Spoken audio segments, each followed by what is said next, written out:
What's up, guys? Today I figured I would go through some of these settings. I've been messing around, and there's not a lot of literature in the manual, and nobody really goes through this. So if we press menu, they're very sparse settings, but nevertheless they are. So over here you got your video record. That's what we're set to now.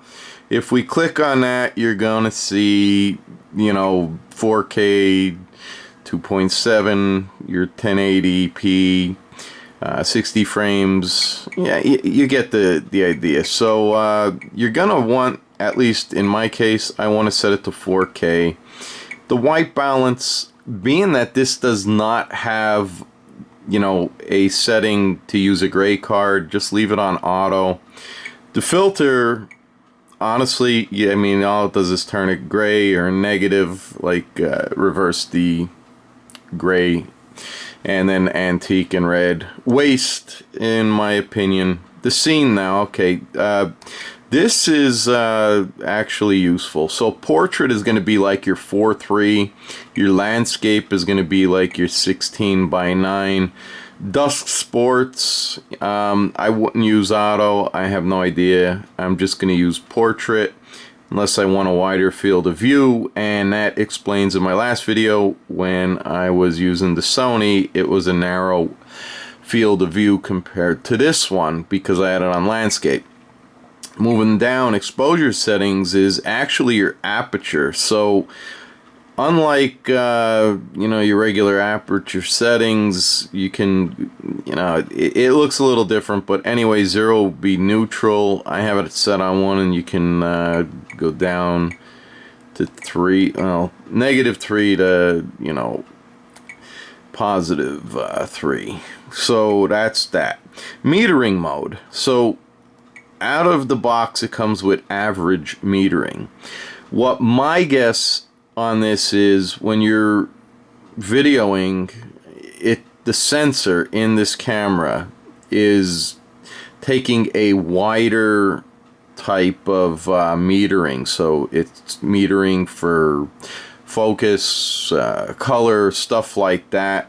I did try it on center, and it seemed like the camera was going in and out more. Spot metering, it's going to tighten that in more. So matrix, it's going to, I guess, like bit rate, it's going to be different. So I would recommend to put it on average metering. And then sharpness, you want your picture sharp. You have low, middle, and high. It comes on middle, but I think high is better. Video quality, of course, you want high. Your ISO, I left that to auto as well. It does go all the way up to 6400, so not bad, but I'm just gonna leave that on auto. And then time watermark, this gives the time. I don't like that. I turned it off. Record audio, so if you have this enabled, you'll hear audio. And that's gonna sum it up for there. If we go over to the settings icon now, you're gonna see image rotation. So if we turned this image rotation on, it's gonna take the 16:9 landscape, and it's gonna put it in a horizontal, so you got the 9:16, like your cell phones do. Your icon display, open, close, again, why they named it this way, it's ridiculous, but open means if we go back here, you're gonna see all of this. If we close it, you're not gonna see all of this. So let's go back over here. Video focus mode. So it comes manual focus. I've been trying autofocus because actually, like the Sony does autofocus and most cameras do, autofocus seems to work well. When autofocus is enabled on this camera, it seems like it's always going in and out, in and out, in and out. I don't like it. I recommend keeping it on manual focus.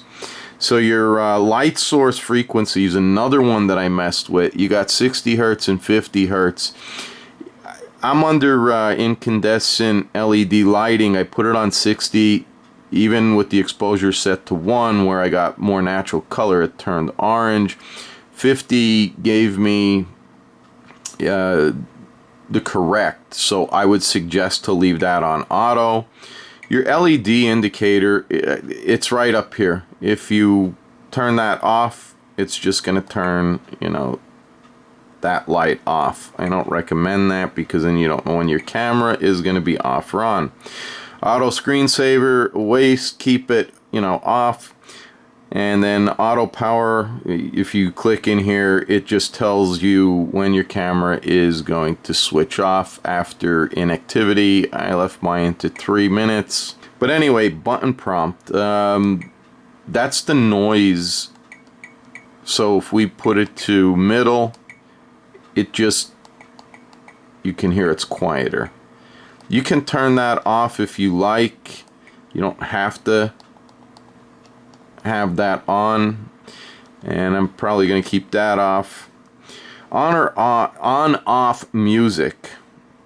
So again, you know, with the open and close instead of off or on, why they did this, I have no fucking clue. But anyway, when you turn the camera on and off, you get that annoying, shitty, cheesy sound. So I have that off. Language, you can pick your language, and then time, date, you know, if you want to set that, go ahead. And then time set here, you know, you just come in and do that for the hour. Anyway, actually, let's go back here. Time format, you can pick the way you want it. Year, month, date, and you get the idea. I prefer date, month, and year. But I'm just gonna, you know, click out of there. I don't care. I'm not setting the time. And then the date set, you can set the date if you like. And then to format the camera, all you do is come over to format, and then you highlight it, you click the OK button, and it formats. Comes back to there, and then you have your device info, which it tells you the version of the software. So hopefully they'll be updating software. Once you learn the settings and all, it really does shoot nice. It has nice color and everything. It's just that audio. And then if you want to go back to factory resettings, you would just simply click that, which I am not doing. So anyway, that is the settings of the camera. This is the menu button, and then you can turn your display off and on. It's a 3-click. Again, you know, to zoom in, you know, you're gonna zoom in, zoom out, but it's digital zoom, junk. You know, there's no optical zoom, which it really sucks because if you're not a Prime member, $119.99 back in the day, and when I say back in the day, I'm talking, you know, 2015. You were able to get pocket-sized cameras with 10-time optical zoom for, you know, 120 bucks.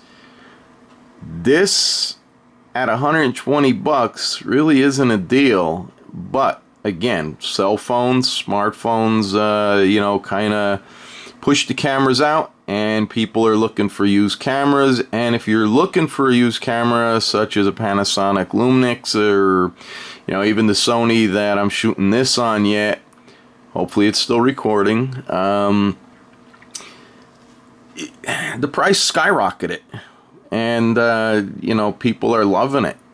But you're buying used and you're buying old, so you got to watch and weigh your pros and cons, what you're going to be doing. If you're sitting on a desk or a tripod and you're not going to be moving it, you're not so much worried about image stabilization. You're not worried about that optical zoom. And if you are, by all means, you know, spend the $400. Don't waste your money on this.